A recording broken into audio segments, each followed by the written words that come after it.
Arthur.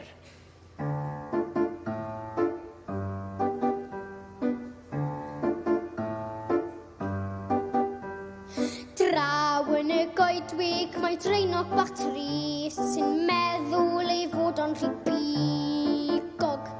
Draw yn y goedwig mae wiwer fach trist sy'n poeni am gynffon rhy flewog. Pwy ddaw i'r goedwig i chwilio am ddail, rhai oren, rhai coch a rhai melyn, plant sydd yn chwarae a dawnsio yn y dail, a neidio i'w casglu'n wedyn. Jack sydd yn gafael mewn dail ar y llawr yn gweidda bod rhywbeth yn pigo. Aw, mae na ddraenog yn cuddio ar lawr, ac aw, mae fy llaw i yn brifo.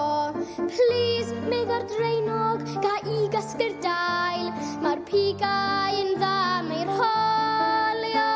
Swish, ac mae'r wiwer yn helpu'n y dail, mae cynffon yn dda, mae brwsio.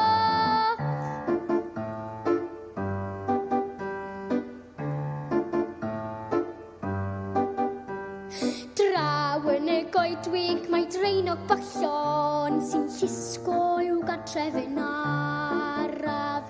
Draw yn y goedwig mae wiwer bach lon sy'n cysgu'n y dail dros y gen.